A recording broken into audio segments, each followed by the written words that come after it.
পৰি এই অনুষ্ঠানটোত ৪১গৰাকী প্ৰবীণ শিল্পীক উজনি অসমৰ প্ৰবীণ শিল্পীক ইয়াত সংগীত জ্যোতি বঁটা প্ৰদান কৰা হ'ব। তাৰ লগতে সংগীত ৰত্ন বঁটা প্ৰদান কৰা হ'ব যি প্ৰবীণ অনাতাঁৰ শিল্পী প্ৰশান্ত কুমাৰ বৰদলৈ, লগতে ৰাজেন গোহাঁই, হীৰেণ গোহাঁই আৰু চৈয়দ ছাদুল্লা দেৱক তেওঁলোকক প্ৰদান কৰা হ'ব। আৰু একেলগে ইমান সংখ্যক শিল্পীক সম্বৰ্ধনা জনোৱা আৰু বঁটা প্ৰদান কৰা আচলতে এয়াই সকলোতকৈ ডাঙৰ অনুষ্ঠান বুলি ইতিমধ্যে কোৱা হৈছে। আৰু ইয়াৰ প্ৰস্তুতি সম্পৰ্কে মই যদি ক'বলৈ যাওঁ, যিহেতু ৩ বজাত আৰম্ভ হ'ব এই অনুষ্ঠানটো, গতিকে প্ৰস্তুতি প্ৰায় সম্পূৰ্ণ হৈ উঠিছে। আমি কিছু কথা পাতিবলৈ চেষ্টা কৰিম আলোকৰে যাত্ৰা শীৰ্ষক যিহেতু এই বঁটা প্ৰদান অনুষ্ঠান আৰু শ্ৰুতি শিল্পী সমাজ ডিব্ৰুগড় লগতে ND24 যৌথ উদ্যোগত যিহেতু এই অনুষ্ঠানটো ইয়াত আয়োজন কৰা হৈছে, আমি অনুষ্ঠানটোৰ সম্পৰ্কে কিছু কথা জানিবলৈ চেষ্টা কৰিম। আমি যদি চাওঁ ইমান সংখ্যক প্ৰবীণ শিল্পী তেওঁলোকক একেলগে সম্বৰ্ধনা জনোৱা বঁটা প্ৰদান কৰা অনুষ্ঠান হিচাপে চাবলৈ গ'লে সকলোতকৈ ডাঙৰ অনুষ্ঠান হিচাপে পৰিগণিত হৈছে। বৰ্তমান কেনেকুৱা ধৰণৰ আপোনাৰ প্ৰস্তুতি? প্ৰথম কথা হ'ল আজি যিটো অনুষ্ঠান পাতিব লৈছোঁ আমি তেখেতৰ সংখ্যক ৰূপকৰ জ্যোতিপ্ৰসাদ আগৰৱালাদেৱৰ তেখেতৰ পুণ্যতিথিৰ লগত সংগতি ৰাখি ইয়াত আমি শ্ৰুতি শিল্পী সমাজ আৰু অসমৰ এক আগশাৰীৰ বৈদ্যুতিন চেনেল জনপ্ৰিয় চেনেল ND24 যৌথ উদ্যোগত আমি অনুষ্ঠানটো কৰিছোঁ। আৰু লগতে ডিব্ৰুগড় তথা উজনি অসমৰ বিভিন্ন সাংস্কৃতিক অনুষ্ঠান তথা শিল্পীৰ সহযোগত সক্ৰিয় সহযোগত আৰু কানম মহাবিদ্যালয়ৰ সক্ৰিয় সহযোগত অনুষ্ঠানটো কৰিছোঁ। ইয়াত আমাৰ উজনি অসমৰ প্ৰায় ৪১গৰাকী আমাৰ শিল্পী, লগতে অসম তথা উজনি অসমৰ 4গৰাকী বৰেণ্য সংগীতজ্ঞ শ্ৰদ্ধাৰ প্ৰশান্ত কুমাৰ বৰদলৈ, হীৰেণ গোহাঁই, ৰাজেন গোহাঁই আৰু চৈয়দ ছাদুল্লা দেৱক আমি সংগীতৰত্ন সন্মানেৰে আমি সন্মানিত কৰিব লৈছোঁ। আৰু লগতে এই যে ৪১গৰাকী আগশাৰীৰ বৰেণ্য সংগীতজ্ঞ তেখেতসকলৰ অৱদান যথেষ্টখিনি আমাৰ অসমীয়া সংগীত জগতলৈ আগবঢ়াইছে। আৰু তেখেতসকলক আমি সংগীত জ্যোতি সন্মানেৰে উপাধিৰে তেখেতসকলক সন্মানিত কৰিব কৰিছোঁ। আৰু এই শিল্পীসকলৰ ভিতৰত আমাৰ উজনি অসমৰ যোৰহাট জিলাৰ তিতাবৰৰ পৰা আৰম্ভ কৰি যোৰহাট, শিৱসাগৰ, তাৰপৰা ডিব্ৰুগড়ৰ বহুকেইগৰাকী শিল্পী, তিনিচুকীয়াৰ, এইপিনে দুলীয়াজানৰ, ঠিক তেনেকৈ এইপিনে ধেমাজিৰ, লখিমপুৰকে আদি কৰি প্ৰায় উজনি অসমৰ প্ৰায় ঠাইৰে আমি শিল্পীক ইয়াত সন্নিৱিষ্ট কৰিছোঁ তেখেতসকলক আমি সন্মান যাচিবলৈ। আৰু আপুনি কৈছে যে এইটো অনুষ্ঠান হয়তো এনেকুৱা খুব ডাঙৰ অনুষ্ঠান।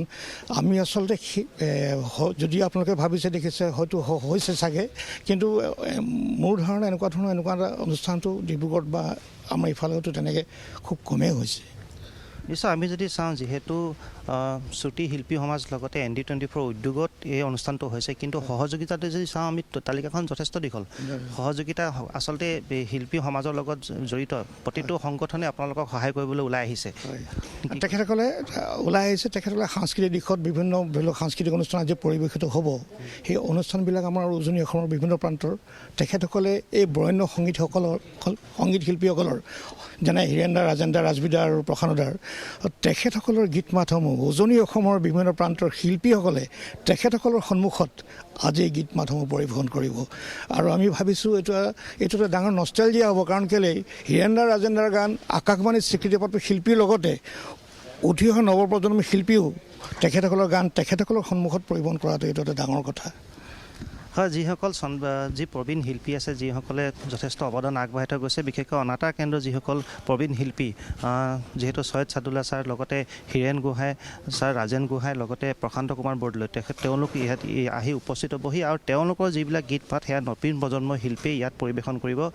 খুব এটা ভাল লগা অনুষ্ঠান হ'ব বুলি ইতিমধ্যে উল্লেখ কৰা হৈছে। আৰু ৪১গৰাকীকৈ যি জ্যেষ্ঠ যি শিল্পী, প্ৰবীণ যি শিল্পী, তেওঁলোকক যিহেতু সংগীত জ্যোতি বঁটা প্ৰদান কৰা হ'ব, গতিকে এই অনুষ্ঠানটোত যথেষ্ট সংখ্যক লোক উপস্থিত হ'ব। আৰু প্ৰস্তুতি সম্পৰ্কে ইতিমধ্যে আমি কথা পাতিছিলোঁ, প্ৰস্তুতি প্ৰায় সম্পূৰ্ণ হৈ উঠিছে।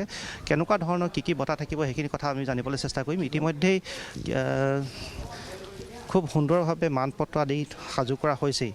৩ বজাত যিহেতু আৰম্ভ হ'ব, প্ৰস্তুতি কেনেকুৱা বা কি থাকিব সেইখিনি কথা আপুনি নিজ চকুৰে দেখিছে। বৰ্তমান আমাৰ প্ৰস্তুতি প্ৰায় তুংগত আছে। আমি তেখেতসকলৰ যিখিনি সম্বৰ্ধনা আমি জ্ঞাপন কৰিম সেইখিনি আমি সুচাৰুৰূপে শৃংখলাবদ্ধভাৱে আমি ৰাখিবলৈ চেষ্টা কৰিছোঁ। আৰু সেই অনুপাতে আমাৰ যদি আপুনি কয় যে কি সামগ্ৰী আমি দিম, আমি সংগীতৰত্ন উপাধি আমি যিগৰাকী মহান সংগীতজ্ঞক আমি দিম, হীৰেণ দা, ৰাজেন দা, ৰাজবি দা আৰু প্ৰশান্ত বৰদলৈদেৱ, আমি তেখেতসকলক একোখন গামোচা, চেলেং চাদৰ, জাপি, এটা ফুলৰ বুকে, একোখনকৈ সঁফুৰা, তাৰ এটা কলম কাৰণ প্ৰতিগৰাকী গীতিকাৰ মই এটা কলমো আমি দিবলৈ বিচাৰিছোঁ তেখেতসকলৰ ছবি আমি জীৱন্ত ছবি তেখেতসকলক অংকন কৰিছোঁ এয়া দেখা পাইছেই তেখেতসকলৰ একোখন ছবি আমি তেখেতসকলক আমি প্ৰদান কৰিম আৰু লগতে তেখেতসকলক আমি একোটা বঁটা আমি এইবিলাক তেখেতসকল যিহেতু জীৱনটো মাইক্ৰফোনৰ লগতে সদায় জড়িত থাকিলে এনেকুৱা একোটা মাইক্ৰফোন আমি প্ৰদান কৰিব লৈছোঁ এইটো আপুনি দেখিছে এনেকুৱা এটা মাইক্ৰফোন তাত আমি লিখি দিছোঁ সংগীত ৰত্ন হীৰেণ গোহাঁইদেৱৰ ৰাজেন গোহাঁইদেৱৰ সুস্বাস্থ্যৰ দীৰ্ঘায়ু কামনাৰে আমি এনেকৈ লিখি দিছোঁ নিশ্চয় যিহেতু বিয়লি 3 বজাত এই অনুষ্ঠানটো ইয়াত অনুষ্ঠিত হ'ব আৰু ইতিমধ্যে বিভিন্ন ঠাইৰ পৰা যিসকল শিল্পী বঁটা পাব তেওঁলোকক আমন্ত্ৰণ জনোৱা হৈছে তেওঁলোক ইতিমধ্যে ডিব্ৰুগড়ত আহি উপস্থিত হৈছেহি আৰু 3 বজাৰ লগে লগে এই অনুষ্ঠানটো কানৈ মহাবিদ্যালয়ৰ যি প্ৰেক্ষাগৃহ আছে তাত অনুষ্ঠিত হ'ব পৰি